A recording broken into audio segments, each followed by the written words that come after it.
दोस्तों नमस्कार, स्वागत है आपका हमारे इस YouTube मंच पर। दोस्तों, भारत जोड़ो न्याय यात्रा, राहुल गांधी की यात्रा और इस यात्रा की समाप्ति में, इस यात्रा के अपने अंतिम पड़ाव यानी मुंबई पहुंचने में तकरीबन हफ्ते भर का वक्त रह गया है। हफ्ते भर के भीतर भीतर ही ये यात्रा खत्म हो जाएगी। अब इस यात्रा ने भारत कितना जोड़ा, ये सवाल आने वाले वक्त में पूछा जाएगा। और भारत जोड़ने का राहुल गांधी का प्रयास सराहनीय रहा, यह सवाल कोई नहीं पूछेगा, क्योंकि निश्चित तौर पर राहुल गांधी ने एक बेहद सकारात्मक पहल की। इस देश के अंदर सांप्रदायिकता के, जातिवाद के, मजहब से लेकर के व्यक्ति व्यक्ति, समाज समाज, हर दो दिलों के बीच में खड़ी हुई दीवार को अपनी तरफ से गिराने का। अगर इसको राजनीतिक चश्मे से अलग देखें तो इस यात्रा की जितनी तारीफ की जाए वो कम है। लेकिन सवाल, सबसे बड़ा सवाल दरअसल यह है कि कोई भी राजनीतिज्ञ जब यात्रा करता है और व्यवस्था राजनीतिक है, सिस्टम राजनीति के द्वारा चलता है और समाधान भी राजनीति के द्वारा होता है, तो राहुल गांधी ने जो माहौल बनाया, क्या वो अपने अंजाम तक पहुंचेगा? और यदि अंजाम तक नहीं पहुंचेगा तो फिर राहुल गांधी की इस यात्रा का मतलब क्या है?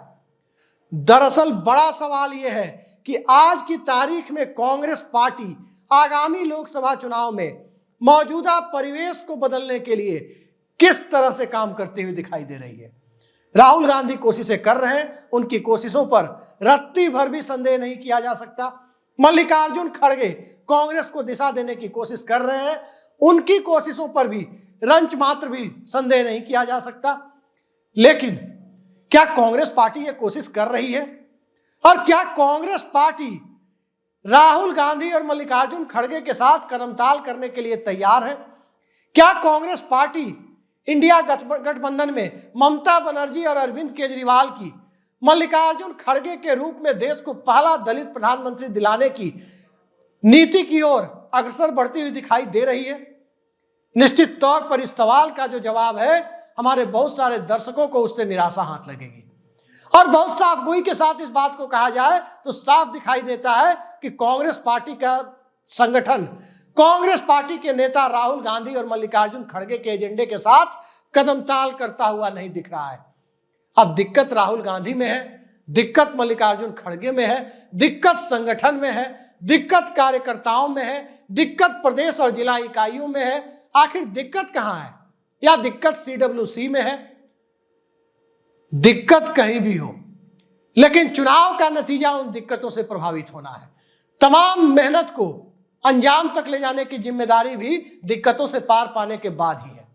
भारतीय जनता पार्टी में भी फंडामेंटल प्रॉब्लम्स दिखाई दे रही थी, लेकिन याद रखिए, बीजेपी में 2004 और 2009 में जो समस्या दिखाई दी, वो समस्या उसी तरह की समस्या थी जो 1996 और 1998 में कांग्रेस में दिखाई दे रही थी। यानी समस्या दिखने के बावजूद 98 और 96 और 98 के लोकसभा चुनाव में, यानी 99 में कांग्रेस पार्टी 3 अंकों में लोकसभा सीटें ला रही थी। भारतीय जनता पार्टी भी 2004 और 2009 में समस्याग्रस्त होने के बावजूद 3 अंकों में लोकसभा सीटें ला रही थी। लेकिन कांग्रेस की स्थिति 44 और 52 तक पहुंचने की है। अगर 2 लोकसभा चुनाव के नतीजों पर गौर करें तो 2014 में 44 और 2019 में 52। सरकार बनाने के लिए कांग्रेस पार्टी को इस संख्या में कम से कम 100 सीटें, खराब हालात में भी कम से कम 80 सीटें जोड़ने की जरूरत है। लेकिन क्या जो मेहनत राहुल गांधी ने की, जो 4200 किलोमीटर की पदयात्रा कन्याकुमारी से लेकर कश्मीर तक करने का काम राहुल गांधी ने किया, या जो मणिपुर से लेकर मुंबई तक की भारत जोड़ो न्याय यात्रा करने का काम राहुल गांधी ने किया, क्या इस यात्रा का कोई मतलब निकलता हुआ दिखाई दे रहा है? दरअसल मतलब तब निकलता है जब नेता और कार्यकर्ता एक साथ मोर्चे पर लगे होते हैं, एक साथ समान रूप से मेहनत करते हुए दिखाई देते हैं। संगठन, नेता और कार्यकर्ता दोनों के बीच पूरी शिद्दत से पुल का काम, ब्रिज का काम करता हुआ दिखाई देता है। आज की तारीख में कार्यकर्ताओं के जोश में भी कमी नहीं है, नेता के जोश में भी कमी नहीं है। कमी कहां पर है? तो कमी दरअसल वहां है जहां कांग्रेस पार्टी को फिलहाल ध्यान देने की जरूरत है, वो कमी है संगठन। संगठन की कमी का कौन सा उदाहरण आपको दें, कितने उदाहरण आपको दिख जाएंगे। संगठन की कमी का आलम तो यह है, आज की ही बात कर रहे हैं, एक सिटिंग सीट थी एमएलसी की कांग्रेस के पास और लगभग उतने विधायक भी थे कि एक एमएलसी यानी विधान पार्षद की सीट को, उस सिटिंग सीट को बरकरार रखा जा सके। लेकिन उस सिटिंग सीट को बरकरार रखने की बात भूल जाइए, उस सिटिंग सीट पर कांग्रेस पार्टी ने किसी को टिकट ही नहीं दिया और इसका फायदा उठाते हुए कांग्रेस के सहयोगी दल राष्ट्रीय जनता दल ने एक एक्स्ट्रा कैंडिडेट दे दिया। प्रदेश अध्यक्ष सुसुप्तावस्था में, प्रदेश प्रभारी सुसुप्तावस्था में, कांग्रेस के कार्यकर्ता कंफ्यूजन की स्थिति में कि आखिर हो क्या रहा है कि इतना बड़ा गैप ऊपर से नीचे तक दिखाई दे रहा है कि एमएलसी सीट का कैंडिडेट डिक्लेयर करना भी पार्टी भूल जा रही है। अजीबोगरीब स्थिति कांग्रेस में है। हिमाचल प्रदेश में कई विधायक ऋषिकेश आकर बैठे हुए हैं, ऐसी खबर है, और कभी भी वहां ऑपरेशन लोटस कामयाब हो सकता है। ठीक इसी तरीके से मध्य प्रदेश में सुरेश पचौरी कांग्रेस छोड़कर चले गए, कुछ और लोग चले गए।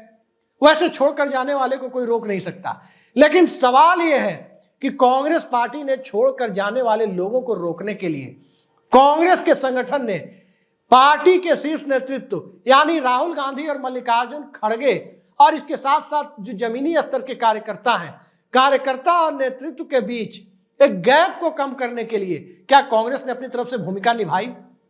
जाहिर सी बात है कि इसका उत्तर बहुत निराशाजनक होगा, क्योंकि संगठन ने वैसी भूमिका कभी नहीं निभाई। आज की तारीख में संगठन की भूमिका को देखना हो तो जरा भारतीय जनता पार्टी को देखिए, तृणमूल कांग्रेस को देखिए और उन तमाम दलों को देखिए जहां जमीनी स्तर का कार्यकर्ता सीधे सीधे अपनी बात यदि पार्टी के नेतृत्व तक पहुंचाना चाहता है तो पहुंचाने में उसे 15 दिन से ज्यादा का वक्त शायद लगता नहीं होगा। लेकिन कांग्रेस पार्टी में अगर किसी महासचिव को अगर जाकर के कोई कार्यकर्ता जाकर के बात कहे, कोई पत्रकार कांग्रेस पार्टी के शीर्ष नेतृत्व से मिलना चाहे, खरी बातें करना चाहे, कोई जमीन का कार्यकर्ता आकर कांग्रेस पार्टी के नेतृत्व को जमीनी हकीकत से रूबरू कराना चाहे, क्या यह संभव है? मल्लिकार्जुन खड़गे मिलते हैं कार्यकर्ताओं से, यदा कदा वो मिलते रहते हैं, लेकिन मल्लिकार्जुन खड़गे जमीन से जो रिपोर्ट प्राप्त करते हैं, क्या उन रिपोर्ट्स को अमल में लाने के लिए संगठन तैयार है? और संगठन कैसे लोगों का है? जरा कांग्रेस पार्टी के संगठन पर ही आप नजर डालें। मध्य प्रदेश का चुनाव कांग्रेस के लिए सबसे आसान चुनाव माना जा रहा था, लेकिन संगठन की हालत आप देखिए कि जिस चेहरे पर चुनाव हो रहा था, कमलनाथ के चेहरे पर, कमलनाथ कर क्या रहे थे? आपको याद होगा, इंडिया गठबंधन ने गोदी मीडिया के कुछ पत्रकारों का बहिष्कार किया था, कुछ एंकरों का बहिष्कार किया था, और उनमें से एक एंकर को कमलनाथ गाड़ी में चलते हुए इंटरव्यू दे रहे थे, यात्रा में इंटरव्यू दे रहे थे। यह हालत है कांग्रेस पार्टी के बीच कम्युनिकेशन गैप की। नीति नियंताओं द्वारा तय किए गए नियम कायदों को पार्टी के बड़े नेता जब फॉलो करने के लिए तैयार नहीं है तो भला कार्यकर्ता कैसे फॉलो करेंगे?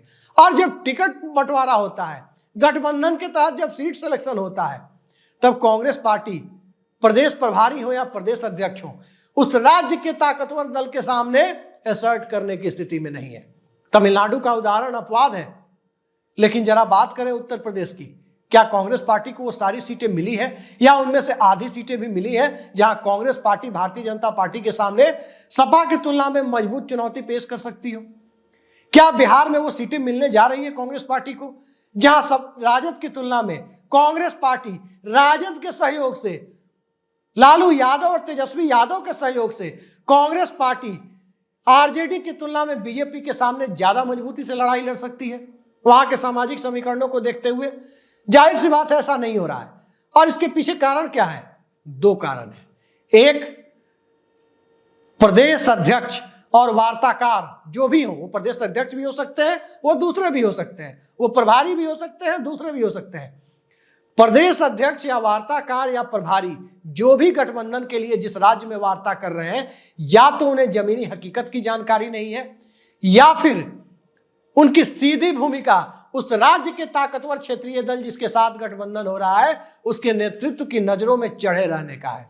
कि उसके नेतृत्व की नजरों में, उसके गुड बुक में, उस अलायंस पार्टनर की गुड बुक में वो दर्ज होते रहे, ताकि भविष्य में उनकी भूमिका एक अलग तरीके से जरूरत पड़ने पर सामने आ सके। इस तरह से आज तक कोई पार्टी चली नहीं है। और इस तरह से पार्टी चलाने की कवायद सिर्फ सांगठनिक हिला हवाली की वजह से, ऑर्गेनाइजेशनल फेल्योर की वजह से यदि कांग्रेस पार्टी में दिखाई दे रहा है, तो भला कांग्रेस पार्टी चुनाव के बाद समीक्षा करेगी, कमेटी बनाएगी और फिर कहीं दोषारोपण होगा, पार्टी का नेतृत्व रिस्पॉन्सिबिलिटी को ऑन करेगा, खुद जिम्मेदारी लेगा और नैतिक आधार पर इस्तीफा देगा। लेकिन नेतृत्व के नैतिक आधार पर इस्तीफा दे देने से पार्टी में क्या सब कुछ सुलझ जाएगा? राहुल गांधी ने 2019 की चुनावी हार की जिम्मेदारी लेते हुए कांग्रेस अध्यक्ष का पद छोड़ दिया था। क्या उससे समस्याएं सुलझ गई? मैं अपने दर्शकों से पूछना चाहता हूं, क्या उससे समस्याएं सुलझ गई? मल्लिकार्जुन खड़गे आज कांग्रेस अध्यक्ष हैं। अगर इंडिया गठबंधन को सत्ता में ले आए तो बहुत अच्छी बात, लेकिन अगर कांग्रेस पार्टी एक बार फिर 100 से कम सीटों पर यानी 2 अंकों में सिमटती है और सत्ता में भारतीय जनता पार्टी और नरेंद्र मोदी, अमित शाह वापस आ जाते हैं, जिस आरएसएस के एजेंडे के ऊपर राहुल गांधी लगातार हमलावर है, वो एजेंडा अगले 5 साल के लिए फिर इस देश पर थोपने की पूरी बुनियाद रख दी जाती है, तब क्या उस परिस्थिति में मल्लिकार्जुन खड़गे भी राहुल गांधी की तरह नैतिक जिम्मेदारी लेकर इस्तीफा दे देंगे और इतिश्री मान ली जाएगी कि हो गई समीक्षा? दोष न राहुल गांधी का तब था और ना ही कांग्रेस के किसी अध्यक्ष का कभी रहा है। इस मामले में हद से हद आप 20%, 25% जिम्मेदार कांग्रेस के नेतृत्व को मान सकते हैं। कार्यकर्ता और नेतृत्व के बीच जो बड़ी भूमिका संगठन की है, उस संगठन में चाहे संगठन महासचिव हो, चाहे प्रदेश प्रभारी हो, चाहे कांग्रेस कार्य समिति के सदस्य हो, चाहे प्रदेश अध्यक्ष हो, इन सब के बीच जो क्रूशियल ये 4 पोस्ट हैं, जनरल सेक्रेटरी ऑर्गेनाइजेशन, प्रभारी, कांग्रेस वर्किंग कमेटी यानी CWC और प्रदेश अध्यक्ष, इन 4 जगहों पर बैठे हुए लोग क्या दिल्ली को सही फीडबैक दे रहे हैं? और क्या उसी फीडबैक के आधार पर कांग्रेस पार्टी चुनाव लड़ने जा रही है? ये सवाल तब खड़े होते हैं जब हिंदी भाषी भारत में जो तकरीबन 230 सीटें हैं, 232 सीटें हैं हिंदी भाषी भारत में, उन 232 सीटें पंजाब को जोड़ दे तो 245 होती है, लेकिन पंजाब को छोड़ दे तो हिंदी भाषी भारत में जम्मू से लेकर जमशेदपुर तक और किशनगंज से लेकर जैसलमेर तक जो 232 सीटें हैं, उनमें कांग्रेस के पास कितनी सीटें हैं? कांग्रेस के पास 6 सीटें हैं और भारतीय जनता पार्टी के पास 181 सीटें हैं। और ये इस बात को कहने के लिए पर्याप्त है कि कांग्रेस पार्टी का संगठन लचर है और लचर संगठन के दिशा में भारत जोड़ो न्याय यात्रा ने अपनी भूमिका नहीं निभाई है। तो दरअसल भारत जोड़ो न्याय यात्रा इस भूमिका के निर्वाह के लिए नहीं बनी थी। भारत जोड़ो न्याय यात्रा दूसरे मकसद से थी और उस मकसद को उसने पूरा किया है, लेकिन उस मकसद का चुनावी लाभ लेने के लिए, राहुल गांधी के एजेंडे को अमल में लाने के लिए, मल्लिकार्जुन खड़गे के एजेंडे को अमल में लाने के लिए सत्ता रूपी जिस च्युइंगम की जरूरत है, सत्ता रूपी जिस फेविकोल की जरूरत है, वो फेविकोल बनाने की जिम्मेदारी संगठन की है और संगठन उसमें फेल है। कांग्रेस पार्टी पर आने वाले वक्त में राहुल गांधी क्या करेंगे ये वक्त बताएगा, लेकिन आज की तारीख में इतना जरूर कहा जा सकता है कि राहुल गांधी के प्रयासों में कोई कमी नहीं है। राहुल गांधी ने बड़ा ही शानदार काम किया है। पूरे देश में कांग्रेस पार्टी के पक्ष में लगभग नकारात्मक हो चले माहौल को सकारात्मक तो बनाया, लेकिन सकारात्मक माहौल का असली फायदा तब होता है जब वो चुनावी नतीजों में दिखे। लाल कृष्ण आडवाणी ने रथ यात्रा की थी, उस रथ यात्रा के एजेंडे से आप सहमत हो असहमत हो सकते हैं, अधिकार है सबको, सहमत भी हो सकते हैं, सबको अधिकार है, लेकिन लाल कृष्ण आडवाणी ने जो एजेंडा सेट किया, बीजेपी के संगठन ने उस एजेंडे पर चलकर बीजेपी को 2 से लेकर 85 और फिर 119 और फिर 161 फिर 182 और अंत में 282 और 303 तक पहुंचाया।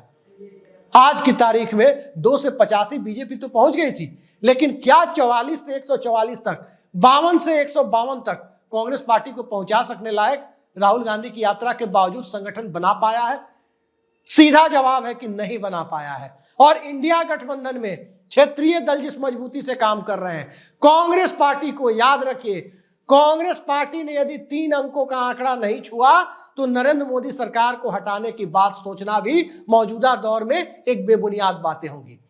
और अभी भी वक्त है कि राहुल गांधी के एजेंडे के साथ, चाहे वो जाति जनगणना का मुद्दा हो, चाहे वो अग्निवीर का मुद्दा हो 4 साल वाली नौकरी का, चाहे वो आदिवासी चेतना का मामला हो, पेशा कानून का मामला हो, चाहे वो SC/ST एक्ट का मामला हो, चाहे वो सांप्रदायिक सद्भाव का मामला हो, महंगाई का मामला हो, बेरोजगारी का मामला हो, और इन सब से आगे बढ़कर राहुल गांधी की 5 गारंटी का मामला हो।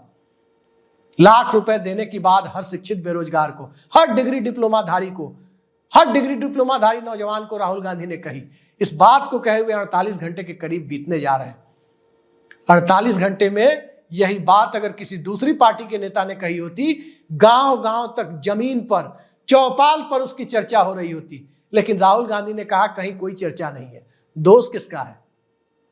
जिम्मेदारी किसकी है? संगठन की है, कांग्रेस पार्टी के संगठन की। और इस लचर संगठन के साथ राहुल गांधी भारत जोड़ो न्याय यात्रा का चुनावी फायदा तो कम से कम कांग्रेस या इंडिया गठबंधन को नहीं दिला पाएंगे। यही सबसे बड़ा कड़वा सत्य है। फिलहाल के लिए इतना ही। नमस्कार।